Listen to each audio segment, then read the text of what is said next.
Hey, everybody. Sorry about that. You caught me staring at my phone. It is the Friday, January 7th edition of Lunch with Lincoln. It is 8:59 in the West. It is 11:59 in the East.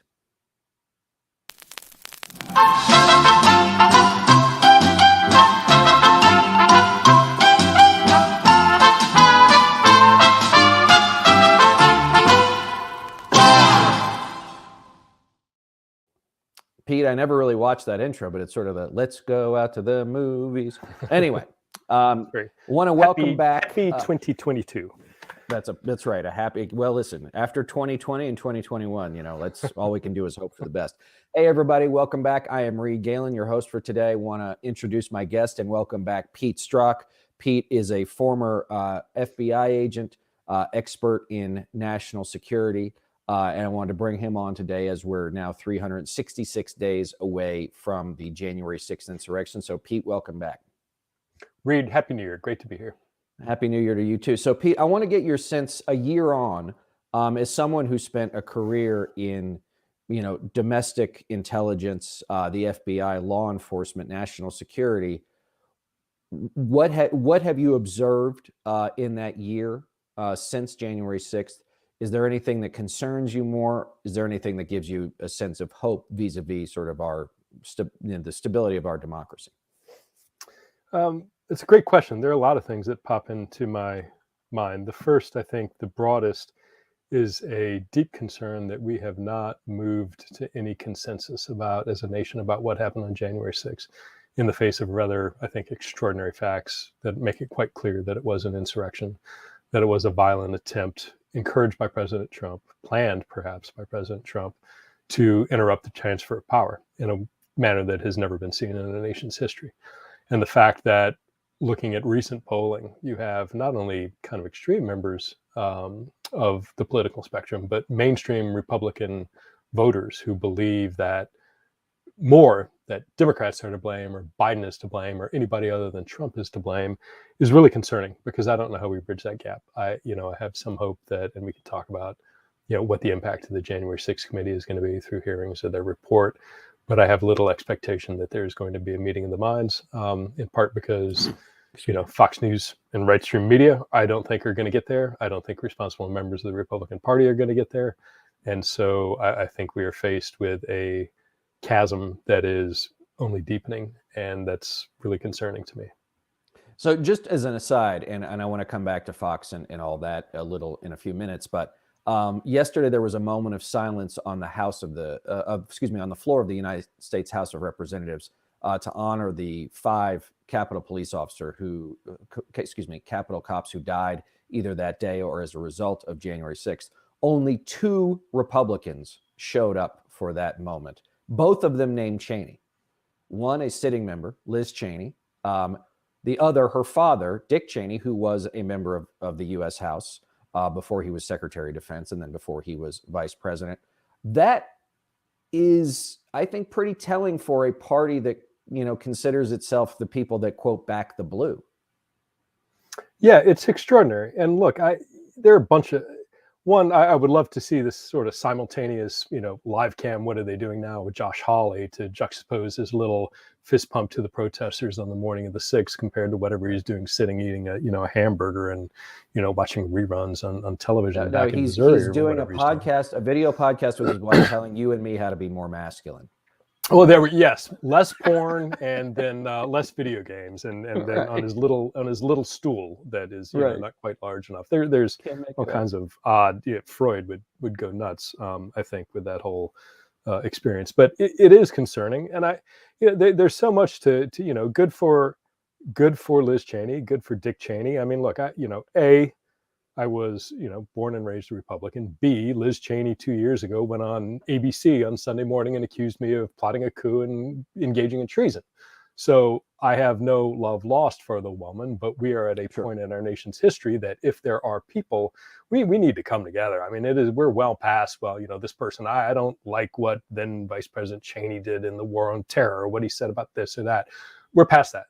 If we can work with the Soviets to defeat Hitler, we are in no more of an existential crisis when it comes to our nation about finding and building alliances and working with people. So I say that to all your listeners, if this person who got up, again, 2 years ago, accused me, simple civil servant, of treason and plotting a coup, if I can overcome that and say, you know what, if she is willing to take on the mantle and do the right thing and pursue the truth, then I will stand with her, then, you better come up with a pretty goddamn strong argument why you aren't willing to drop your differences and come together. Because we are at that point right now where we need to be facing this, whoever our allies might be, whatever their background may be, but come together and fight this, because it is really that serious, and it's that serious right now.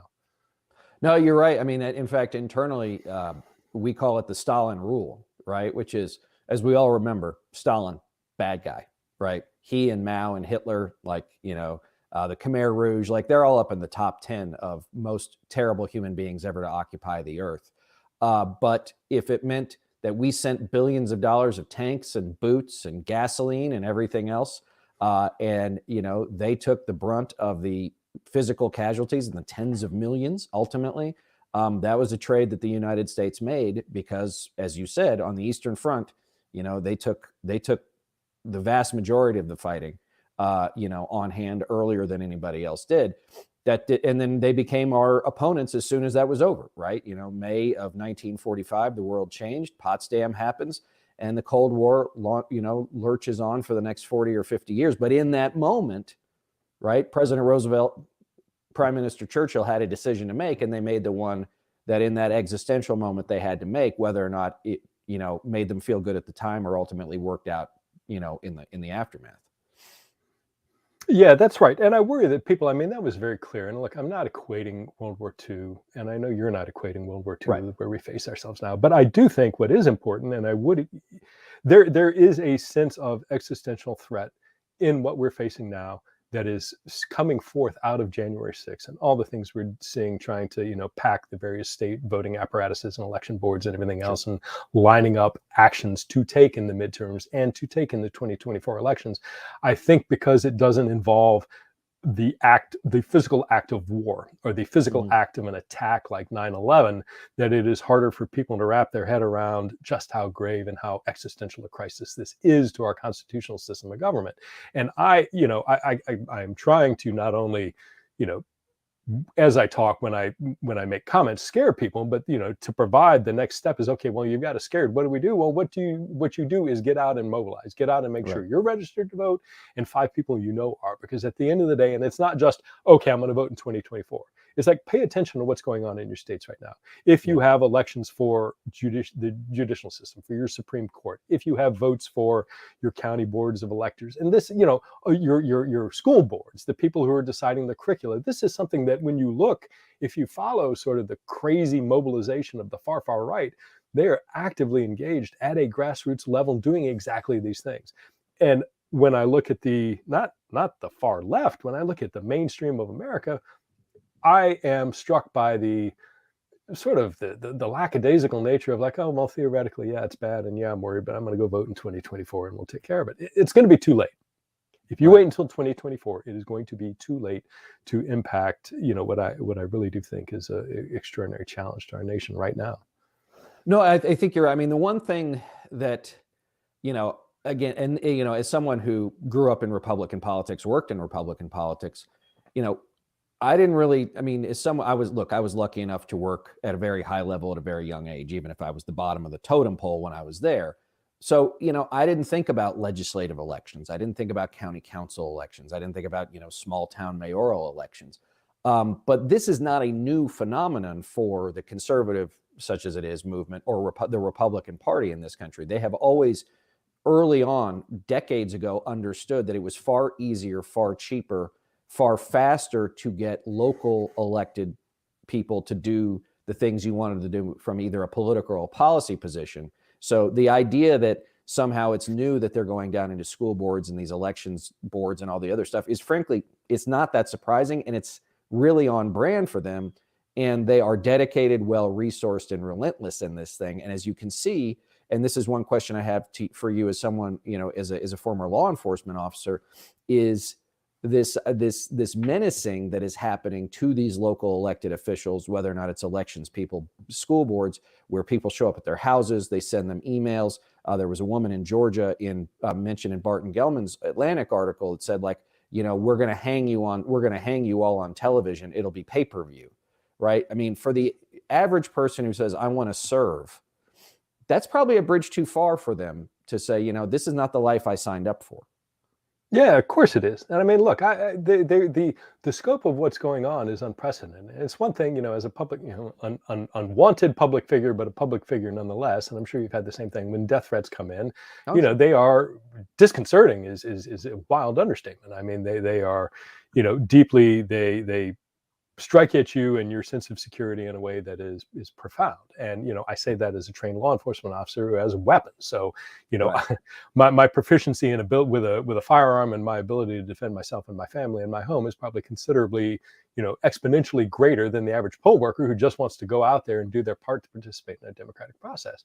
And that was something I give. And again, we can dive into Merrick Garland's speech, but one of the things he touched on was, the first part was sort of a retrospective look at January 6th and what we're doing. And then there was this prospective thing of like, what are we doing to ensure the integrity of our voting process? What are we doing to ensure that voting rights are maintained and hopefully expanded, although there's no indication that there's a single Republican vote to do so.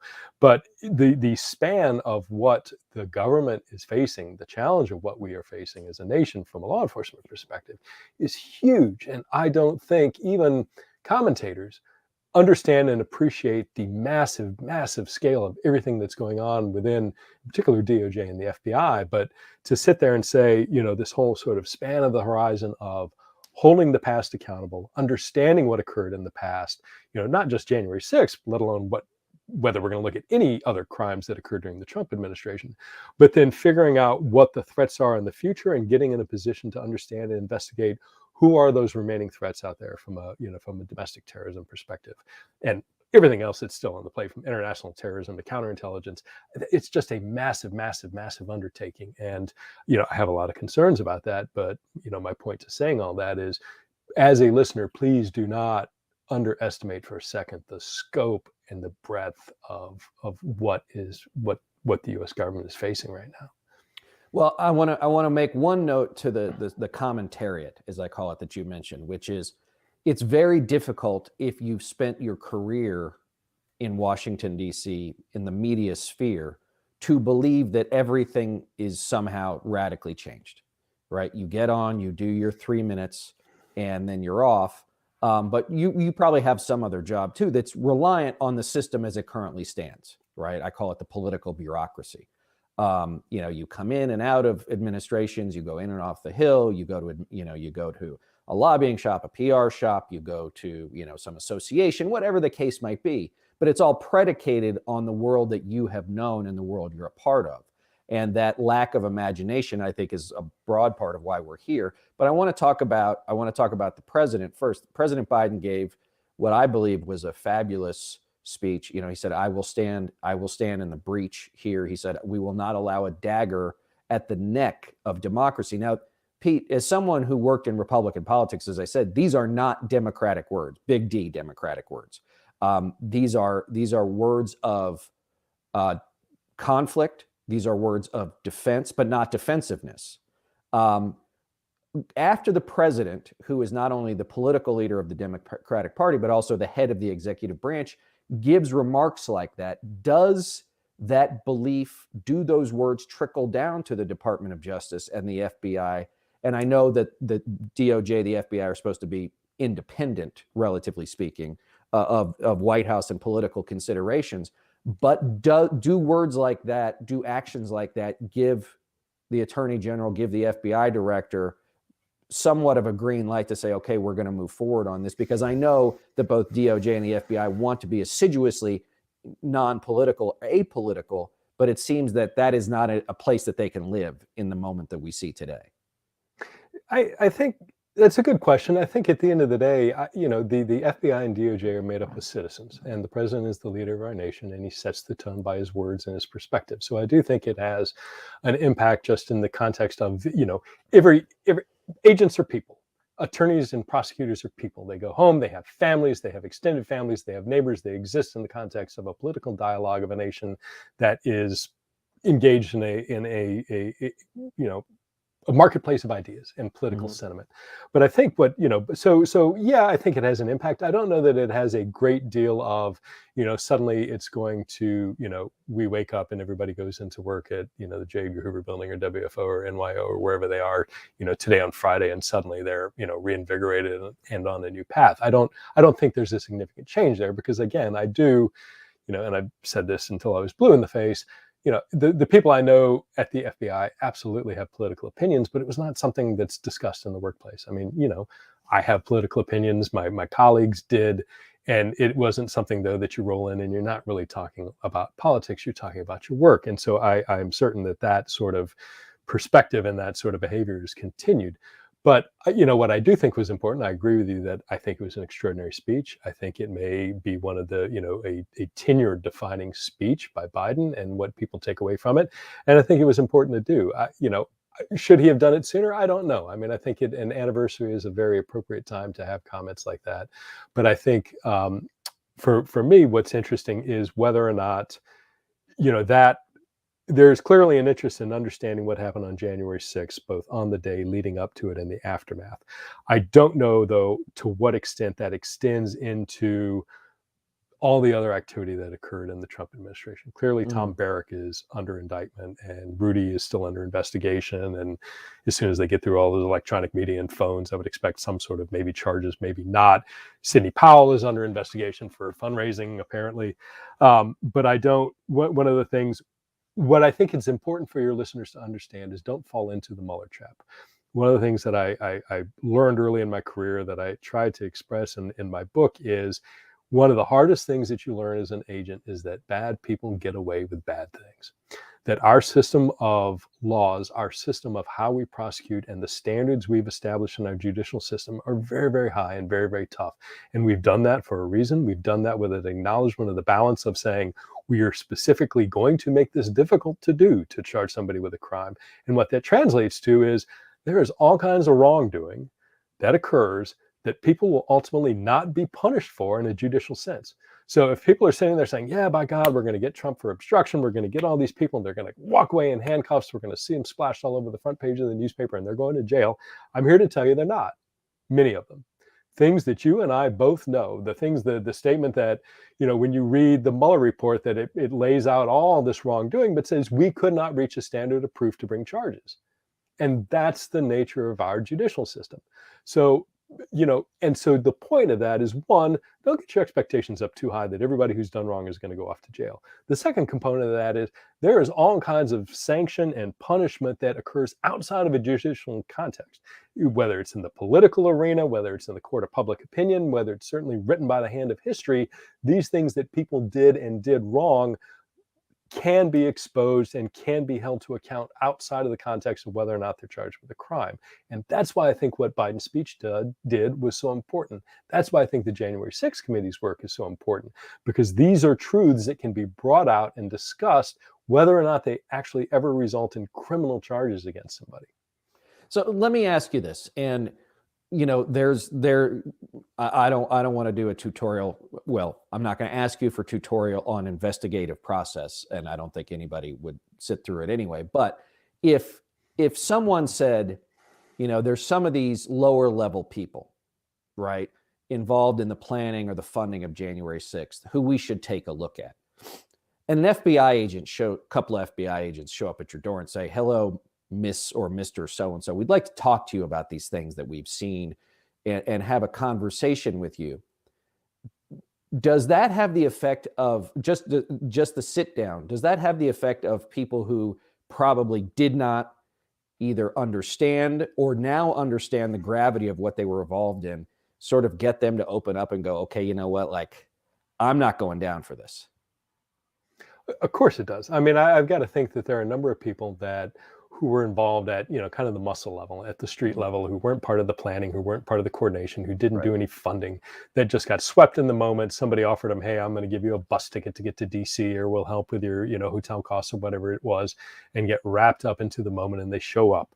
And for those people, absolutely, if the FBI is showing up at your door, I think it causes you to kind of step back and understand, wait a minute, this is there's nothing like the prospect of, being arrested and going to jail to sort of sharpen your thought process. But, traditionally, prosecutions serve a couple of roles. One is to punish the wrongdoing. And then the second thing is a deterrent effect. I mean, it sets an example for the community of, this is bad behavior, this is sanctioned and punished, and therefore for all the others, who might be considering it in the future, this is what might happen to you if you do. So yeah, a lot of folks have been charged, and I think it's important.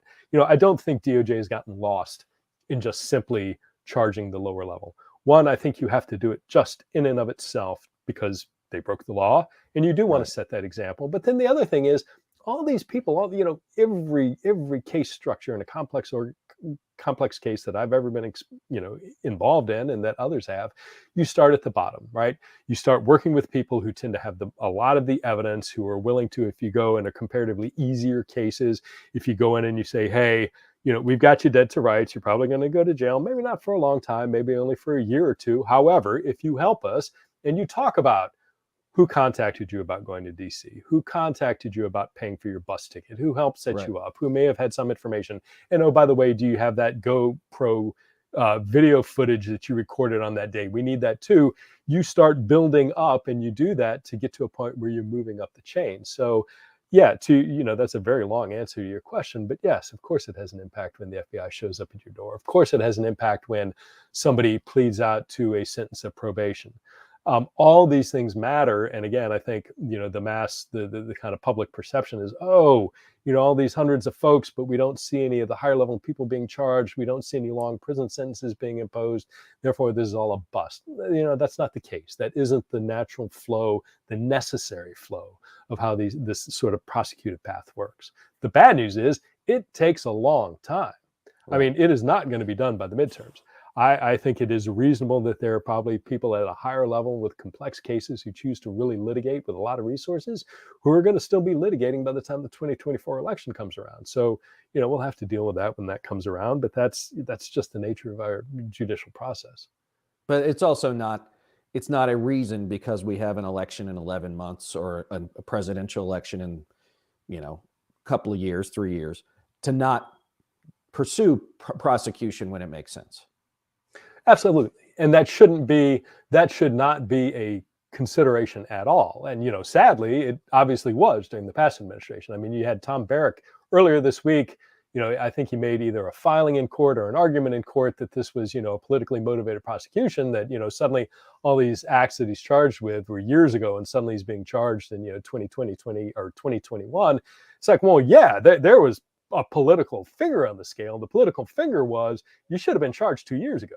Right. The fact of the matter is you weren't charged until now, because it wasn't until this administration that you actually had an objective administration of justice, and it was your, gaining the advantage of this perverted, Department of Justice and Bill Barr, who now suddenly is, found God apparently, but, sat there, in this prior 98% of his tenure at the Department of Justice, squelching any sort of action against the president's friends and that he could possibly muster. So no. Yeah, and I just remember when they crossed Pennsylvania Avenue that day a couple of summers ago, he had that real sort of Minister of Internal Security look going on with no tie and the sort of disheveled. Yeah, right, the little field marshal of Lafayette Square, right, where he got in, and he, after the fact, gives a carefully parsed statement that there weren't chemical agents used because they were, biologically derived irritants. That, well, if you really want to unparse that even more, that there are chemical substance and biological agents. But it's just, that entire scene, Lafayette Square. And everybody involved there. There's so many little character studies, right? General Milley and his reservations after the fact that he shouldn't have done it, and Trump sitting there with his little unopened Bible held upside down and all that. Well, if he had opened it, he would have burst into flame, probably.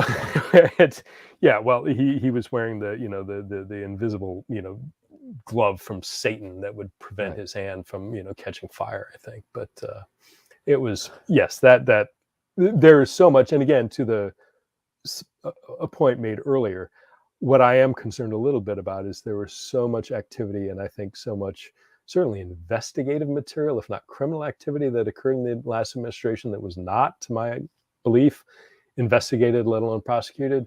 I think DOJ is so full at this point with January 6th and the threat going forward that they're not going to get to that. So, this notion that, well, people are going to go back and look at, whether there are problems with, foreign payments via the Trump hotel or Trump properties into the coffers of the Trump family, it's not going to happen. I think, volume 2 of the Mueller report is gathering dust on bookshelves, across the department. And I don't have any expectation that that's going to be, lifted up and dusted off. But, that is what it is, I guess. So listen, Pete, in our last few minutes, let's turn to something just as odious, but also gets down into the realm of the ridiculous. And it still surrounds January 6th, which is the people Republican leaders, I should say, who were there yesterday, or I believe on January 5th, on Wednesday. Ted Cruz made some remarks that says that, we should always think about this day where it was a terrorist attack on the Capitol. That got the right-wing outrage machine pointed at him. B, why don't we go ahead and roll his mea culpa, such as it was with Tucker Carlson last night. We are approaching a solemn anniversary this week, and it is an anniversary of a violent terrorist attack on the Capitol. You called this a terror attack when by no definition was it a terror attack. That's a lie. You told that lie on purpose, and I'm wondering why you did. The way I phrased things yesterday, it was sloppy and it was frankly dumb. I don't buy that. Whoa. I don't buy that. Look, I've known you a long time, since before you went to the Senate. You were a Supreme Court contender. You take words as seriously as any man who's ever served in the Senate. A violent terrorist attack on the Capitol. And every word you repeated that phrase. A violent terrorist attack on the Capitol. I do not believe that you used that accidentally. I just don't. It was a mistake to say that yesterday. I guess I just don't believe you.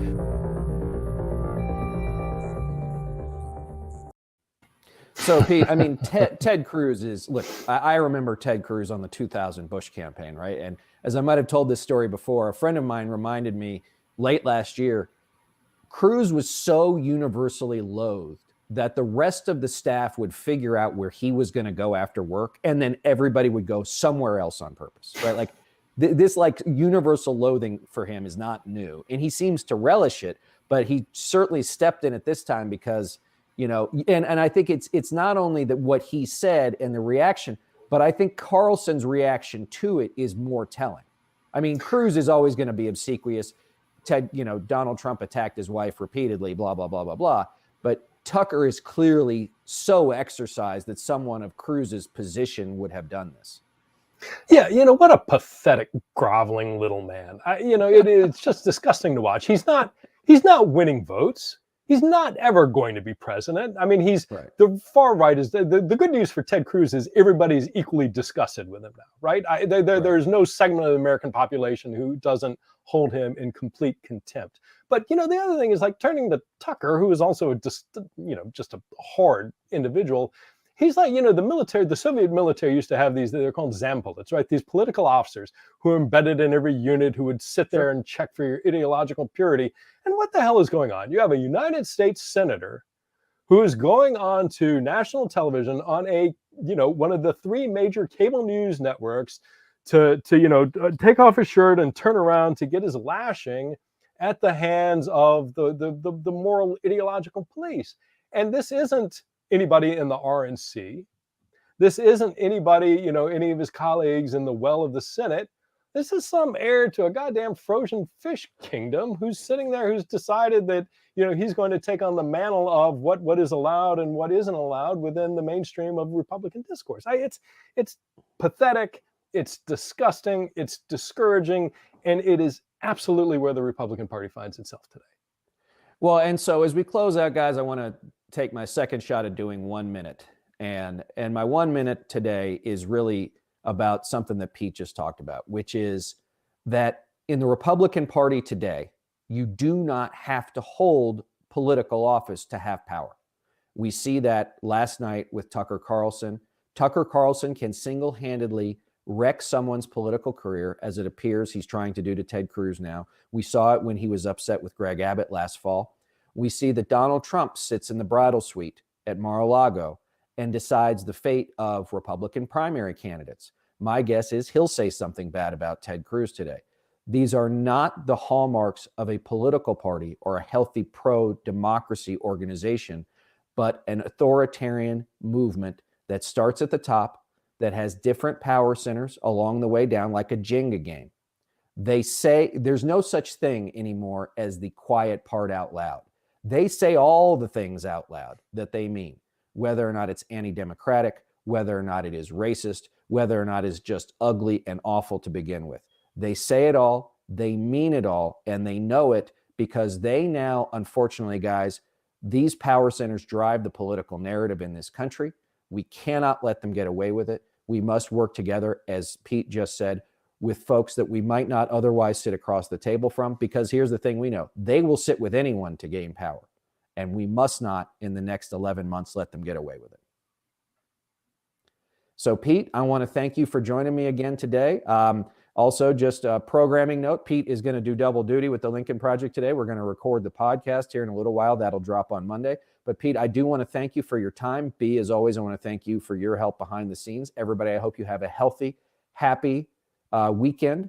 And I hope we don't forget the lessons of January 6th, but we take those lessons and we turn them into action, pro-democracy action. Always go to lincolnproject.us where you can sign up at Project Lincoln on Twitter. Until then, everybody, we'll see you on Monday. Pete, have a great weekend.